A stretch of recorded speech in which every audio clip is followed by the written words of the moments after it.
인데요. 여기 우리 1절, 2절 보면 우리가 하나님과 함께 일하는 자로서 너희를 권하노니 하나님의 은혜를 헛되이 받지 말라. 이렇게 나와 있어요. 그러면서 가라사대 내가 은혜 베풀 때에 너를 듣고 구원의 날에 너를 도왔다 하였으니 보라 지금은 은혜 받을 만한 때요 보라 지금은 구원의 날이로다. 여러분, 지금이요 은혜 받을 만한 때고 지금이 구원의 날입니다. 때를 그냥 영적이라는 게요, 때를 그냥 어느 정도 어슴푸러 이해하는 그게 아니고요, 하나님의 시각으로, 제가 아까 그랬잖아요. 주님의 눈을 주시고 주님의 귀를 주시고, 그리고 저도 모르게 우리 마음 가운데 순종할 수 있는 마음의 준비를 갖추게 해달라고. 그 기도는 제가 하면서 내 입에서 나온 기도지만 성령의 감동 따라 그 구절은요, 주님이 이걸 원하시는구나, 그걸 느끼면서 이렇게 기도를 했습니다. 여러분, 은혜를 받아야 변화되잖아요. 십자가의 은혜를 받을 때 우리가 죄인에서 하나님의 자녀로 회개와 산 믿음을 그 과정을 통해서 십자가의 공로가 우리를 변화시킨 거잖아요. 우리의 공로가 아니라요. 공로는 예수님 십자가 피밖에 없습니다. 우리가 이 교회에서 얘기하는 게요. 그러나 그것을 받는 자격은 아니죠. 그 통로가 되는 게 진짜 우리의 삶을 회개하고 그 피가 적용될 수 있도록 예수님을 구세주뿐만 아니라 우리의 주인으로 영접하는 겁니다. 그러면 우리의 영적인 신분이 바뀌어버리는 거예요. 하나님과 원수되었던 죄인의 삶에서 이제는 주님의 자녀로, 아들, 딸로서 주님의 뜻을 이 땅에 증거하는 주님의 통로로서, 사신이라고 이제 표현하잖아요. 주님의 메신저로서, 대사로서의 우리의 삶이 바뀌는 겁니다. 소속이 완전히 바뀌는 거예요. 그리고 소속이 바뀔 뿐만 아니라 여러분 아시는 것처럼 성령님께서 계속해서 우리를 그 소속에 맞는 사람으로서 하나님이 우리를 부르심을 향해서 우리를 계속 밀고 있는 거예요. 하나님의 자녀가 되는 거예요, 신분적으로. 그리고 우리는 실제로 어느 정도 우리 중심이 바뀌었습니다. 그런데 거기서 멈추는 게 아니라 그냥 태어났다고 그 아이가 그냥 다 사람이 아니라 사람이잖아요. 근데 사람으로 자라가잖아요. 구원에 이르도록 자라가는 것처럼 우리의 부르심을 향해서 십자가를 통해서 성령 안에서 물과 성령을 우리가 거듭나서 이 새 생명이 됐다면 이거 완전히 새로운 생명이잖아요. 이거 진짜 생명이잖아요. 그런데 그 위에 주시는 은혜 중에 하나가 뭐냐면 우리를 그 생명에 합당한 삶으로 자라갈 수 있도록 계속 우리를 이끄는 거예요. 그게 뭐냐면 성령님의 역사입니다. 우리의 부르심을 향해서 계속 인도하세요. 성령의 열매를 맺게 하기 위해서. 그 부르심을 이루기 위해서 결정적으로 필요한 게 하나님을 아는 거예요.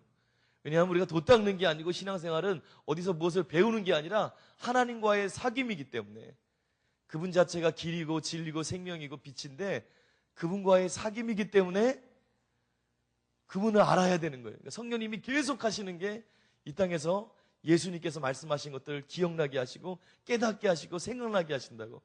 예수님에 대해서, 하나님에 대해서 계속 우리를 이끄시는 거예요. 교회가 성령이 운행하면 좋은 게 기적만 일어나는 게 아닙니다. 성령님이 하시는 머리 되시잖아요. 예수님 머리시잖아요. 성령님께서 교회가 성령을 인정하면 일어나는 일이 기적만 일어나는 게 아니에요. 그리고 무슨 다른 일만 일어나는 게 아닙니다. 역사만 일어나는 게 아니에요. 뭐가 일어나요? 진짜 성령님이 역사하시면, 그리고 전략만 주어지는 게 아니에요. 교회를 이렇게 이끌어라, 전략만 주어지는 게 아니고 기적만 주어지는 게 아니고 성령님이 교회 가운데 운행하시면 일어나는 일이 뭐냐면 사람들의 심령을 제대로 임하면, 제대로 우리가 열면, 너희가 마음을 열라고 그랬잖아요. 여기 우리가 모든 분야에 정말 성령님을 인정하기 시작하면 진짜 그 분야는 최종적인 일, 중심의 일, 그 옆에 기적이 일어남을 통해서 예수님이 하늘나라의 실제를 이 땅에 보여주셨던 것처럼 기적이 일어납니다. 그리고 하나님의 일은 우리의 지혜가 아니기 때문에 하늘의 전략들의 일을, 목회를 어떻게 해야 될지, 어떤 일을 해야 될지 전략이 임합니다. 그렇지만 그것이 중심이 아니에요. 진짜 중심이 뭐냐면 우리를 예수님께로 계속 인도하는 거예요. 그래서 교회가 성령님을 인정하지 않으면 그거는 너무너무 위험한 겁니다. 본질을 놓칠 수 있고 생명을 놓칠 수 있고 위험한 거예요. 진짜 성령님께서 역사하면 모든 분야에 일어나는 게 뭐예요? 우리를 예수님 사랑하도록 계속 이끌어야 되는 거예요. 여러분과 제가 성령으로 충만하면 어떤 일이 일어나냐면 기적도 일어나야 돼요. 지식도 생겨요. 영적인 안도 생겨요. 그런데 너희가 이 모든 것이 있어도 사랑이 없으면 소용이 없는 거죠. 왜냐하면 예수님 자체가 사랑이시잖아요. 우리 가운데 사랑으로 예수님께로 계속 인도가 있어야 되는 거예요. 그게 우리가 제대로 가고 있는 거예요. 성령님을 인정하는 것, 그건 너무 중요한 거예요. 그거를 통틀어서 얘기하는 게 뭐냐면 우리를 거듭나게 할 뿐만 아니라 우리를 우리의 부르심으로 본질로 예수님께로 계속 이끄는 것이 뭐냐면 그것이 은혜입니다. 여기 주님이 이렇게 말씀하세요. 너희가 은혜를 헛되이 받지 말라. 이게 무슨 말일까요? 은혜를 헛되이 받을 수 있다는 거예요. 그 성령님을 우리가 인정하잖아요. 우리 공동체가. 그 성령님께서 여러분과 저를 계속 이 본질적인 부분으로 그 외에 일어나는 역사뿐만 아니라 본질적인 부분으로 계속 우리를 밀고 나갑니다. 그런데 이것을 막을 수 있는 게 있어요. 그게 뭐예요?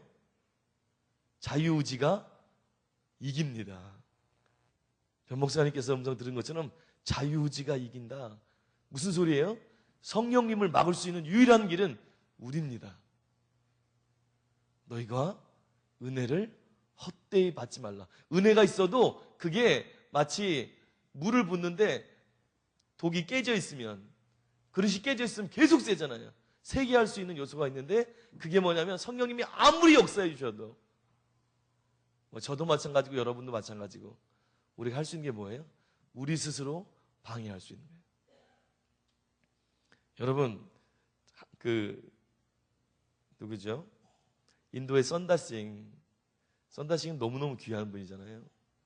인도의 선장싱이 하나님의 도우심과 인간의 역할이란 글을 쓴 적이 있어요. 주님 앞에 묵상하면서. 거기 보면 그런 예화가 나와 있어요. 많은 나사로의 무덤에서 주님이 하시잖아요. 근데 그걸 비유하면서 그렇게 얘기했더라고요. 주님이 무엇을 살리는, 죽은 자를 살리는 건 주님의 영역이잖아요. 우리 삶 가운데서 우리를 변화시키고 인도하시는 부분은 주님의 영역이에요. 주님이 변화시키는 거예요. 그런데 우리 보러 뭐라고 그래요? 우리가 동역해야 될 부분이 있어요. 돌을 옮겨놔라. 주님이 돌을 막 옮겨놓지 않으신다는 거예요. 돌을 옮겨놔라. 나사로가 나오면 너희 가서 수위를 풀어주어라. 여러분, 우리가 동참해야 될 부분이 있다는 거예요. 여러분, 우리가 변하지 않는 이유가 뭐냐면 주님이 은혜를 안 베풀어서가 아니라요, 은혜를 우리가 헛되게 받기 때문에 그래요. 은혜를 헛되게 받는 두 가지 종류가 있습니다. 하나는 뭐냐면 그냥 주님을 믿지 않는 거예요. 그리고 내 힘으로만 하는 거예요. 내 힘으로 열심히 신앙생활하는 거 있잖아요. 내 힘으로만 노력하는 거예요. 안 됩니다. 우리의 힘으로도 능으로도 되지 않고 오직 여호와의 신으로 된다고 스가랴에서 있는 것처럼 우리의 힘으로 변화되는 게 아닙니다. 신앙도 기도도 우리의 힘으로 하는 게 아닙니다. 우리의 열심으로 하는 거 아닙니다. 이게 은혜를 헛되이 받는 겁니다. 왜요? 그러면 성령님이 필요가 없거든요. 그게 안 되니까 성령이 있는 거예요. 우리의 힘만으로 신앙생활이 안 되기 때문에, 목회가 안 되기 때문에, 설교가 안 되기 때문에, 우리의 가정을 이끌 수 없기 때문에, 믿는 자로서 예수님께로 부르신께로 못 나가기 때문에, 변화되지 않기 때문에 우리 스스로 성령님이 계신 거예요. 하나가 뭐냐면요, 패배주의예요. 불신앙과 패배주의. 그 뭐냐면 하나님이 나를 변화시킬 수 있도록 하나님을 믿지 않으면서, 실제는 동참하지 않으면서, 동역하지 않으면서 주님을 찾는 것 같은데 사실은 하나님 나를 변화시켜 보십시오. 주님을 진짜 신뢰하기 때문에 내 가슴을 제끼면서 나를 수술해달라고, 주님이 나를 수술할 줄 믿는다고. 이건 믿음이에요. 근데 이런 믿음 아니고 그런 내 마음에 장벽을 쳐 있으면서 하나님 나는 못한다고, 하나님이 한번 해보시라고, 알아서 해주십시오. 여러분, 이 믿음 같이 보이죠? 믿음이 아닙니다. 이건 불신앙입니다. 약간의 차이가 있습니다. 주님을 진짜 신뢰하고 성령 안에서 그분이 어떤 분인지 알기 때문에 내가 주님의 음성을 듣고 나는 순종할 자세를 갖고 있으면서, 그래서 그 차이예요.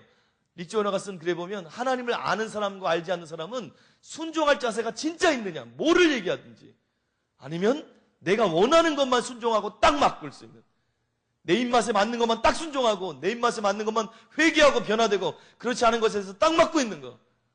그리고 하나님 나를 변화시켜 보십시오. 이건 순종이 아닙니다. 이거는 은혜를 헛되이 받고 있는 겁니다. 그리고 아무것도 안 하고 있는 거예요. 여러분, 우리가 해야 되는 부분이 있습니다. 우리가 주님께 적극적으로 동참해야 될 부분이 있어요. 우리가 하나님 그러고 있으면 안 돼. 우리가 동참해야 될 부분이 있는 거예요. 어디 나와 있어요? 고린도전서 15장 10절에 바울이 이런 고백을 합니다. 그러나 나의 나된 것은 하나님의 은혜로 된 것이니. 은혜죠. 나의 나된 것이 하나님의 은혜라는 거예요. 내 힘이 아니다. 근데 보세요. 내게 주신 그의 은혜가 헛되지 아니하여 내가 모든 사도보다 더 많이 수고하였으나 주님의 흐름 따라서 자기가 애썼어요. 주님 말씀하신 대로 순종했어요. 주님이 자아를 내려놓으라고 하면 거기에 대해서 애쓰고 수고했어요. 전도하라고 하면 전도했어요. 아까 얘기한 수많은 고난 우리가 읽어봤잖아요. 그런 고통을 겪었는데도 포기하지 않고 남들에게 오해받고 뭐 매맞고 갇히고 막 만물의 찢기같이 되는 그런 일을 당했는데도 포기하지 않고 주의 일을 향해서 달려갔습니다. 그러면서도 뭐라고 그래요? 나의 나된 것은 하나님의 은혜다. 왜요? 그렇다고 하나님의 일이 일어나는 게 아니에요. 그렇다고 자신이 진짜 변화된 게 아니에요. 나는 하나님의 뜻에 순종하고 동참한 거예요. 그렇지만 진짜가 일어나게 하는 분은 하나님이시고 성령님이시는 거예요. 이 양극단으로 가면 둘 다 은혜를 헛되이 받는 겁니다. 사람의 노력으로만 쫙 하는 거. 내 생각대로만 하는 거. 내 방법대로만 하는 거. 그것도 은혜를 헛되이 받는 거예요. 다른 하나는 뭐예요? 하나님에 대한 안 보이는 불신앙 때문에 하나님 감 떨어지시지 빨리 그냥 알아서 하십시오. 이것도 안 되고 저것도 안 되는데 알아서 하십시오. 여러분 이게 믿음인 줄 아십니까? 아닙니다. 하나님 회개할 때까지 하는 거예요. 몸부림치는 거예요. 무슨 소리 하십니까? 우리가 영적인 것들 생명과 지옥의 길이 뭔지 모르니까 그렇지. 세상 일도 대학 떨어지면 재수하고 삼수도 하는데 무슨 일 하십니까? 우리를 향해서 영원한 가치가 있는 예수님을 향해 달려가는 건데 회개할 때 회개해야지. 왜 내 마음에 안 맞는다고 거기 멈추십니까? 하나님이 그거 해주실 줄 아세요? 우리가 마음을 거기에 쏟을 때 하나님이 만지시는 거예요.